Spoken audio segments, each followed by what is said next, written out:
Assalamualaikum warahmatullahi wabarakatuh. Apa kabar semuanya? Ketemu lagi dengan Kak Rizal di sini. Kali ini kita akan belajar lagi, yaitu tematik kelas 4, tema 3, subtema 2, pembelajaran ke-1. Sebelum belajar, marilah kita berdoa menurut agama dan kepercayaan masing-masing. Berdoa mulai. Berdoa selesai. Sekarang kita mulai pelajaran subtema 2, keberagaman makhluk hidup di lingkunganmu. Pembelajaran 1, narasumber dalam wawancara. Narasumber bertugas memberikan informasi yang dibutuhkan pewawancara dengan menjawab pertanyaan. Sebelum melakukan wawancara, kita harus menentukan narasumber yang tepat.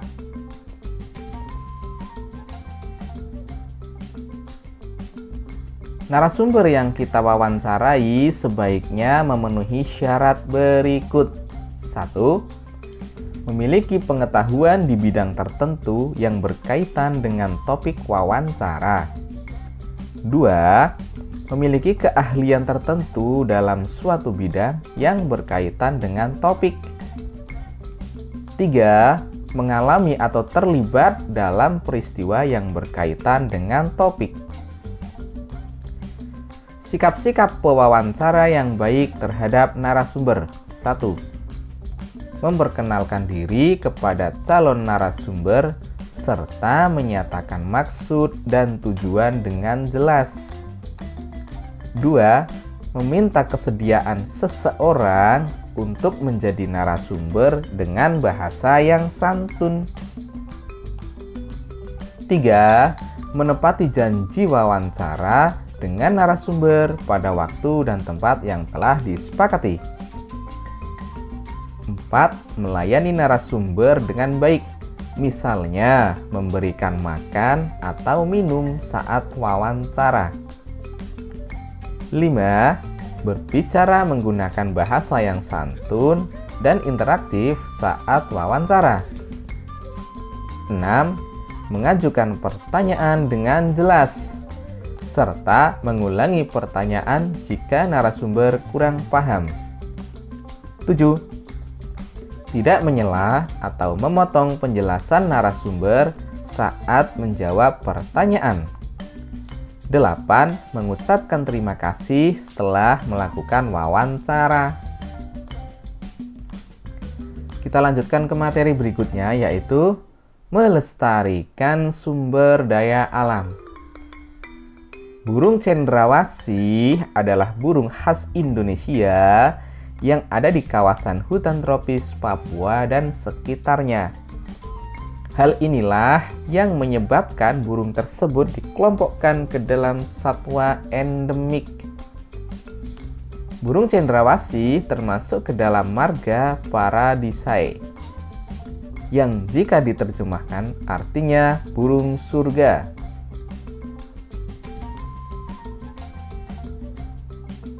Burung cendrawasih saat ini termasuk hewan langka sehingga harus dilindungi. Mari kita ikut serta melestarikan burung cendrawasih dengan cara tidak memperjualbelikannya, tidak memelihara burung cendrawasih perorangan, tidak merusak habitat aslinya di hutan. Kita teruskan ke materi pembelajaran berikutnya, yaitu pemanfaatan hewan sebagai sumber daya alam. Hewan dimanfaatkan sebagai bahan makanan, bahan obat-obatan, dan dimanfaatkan tenaganya oleh manusia.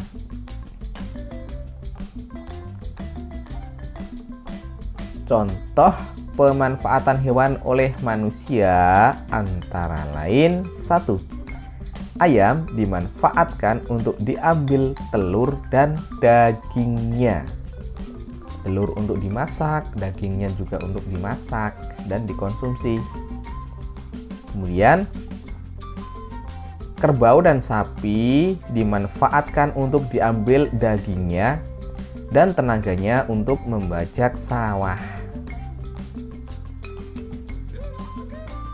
Yang ketiga, ikan koi, kucing, dan kelinci dimanfaatkan untuk hewan peliharaan. Yang keempat, hewan juga berperan dalam menjaga keseimbangan alam. Misalnya di sini ular memakan tikus, sehingga jumlah tikus di sawah tidak berlebihan. Oleh karena itu, tanaman padi tidak habis dimakan tikus, sehingga petani dapat memanen padi.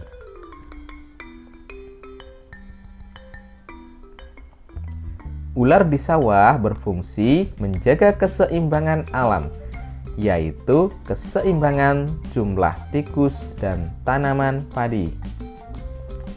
Jika jumlah ularnya itu sudah berkurang, maka jumlah tikus akan semakin banyak dan tanaman padi akan lebih cepat rusak juga. Akibat jika keseimbangan alam tidak terjaga. Sebagai contoh, ular sawah musnah atau hilang dari sawah. Tikus sebagai hama padi tidak ada pemangsanya lagi. Jadi padi akan dimangsa oleh tikus. Jumlah tikus akan semakin banyak karena nggak ada yang makan tikus. Akibatnya tanaman padi akan habis dimakan tikus. Cara menjaga keseimbangan alam. 1. Tidak memanfaatkan hewan secara berlebihan. Hal ini mengakibatkan hewan tersebut menjadi langka atau punah. 2. Menjaga habitat atau tempat hidup hewan. 3. Tidak membeli barang yang berasal dari bagian tubuh hewan langka. Demikian pembelajaran ke-1 di subtema 2 ini. Semoga bisa bermanfaat bagi kita semua.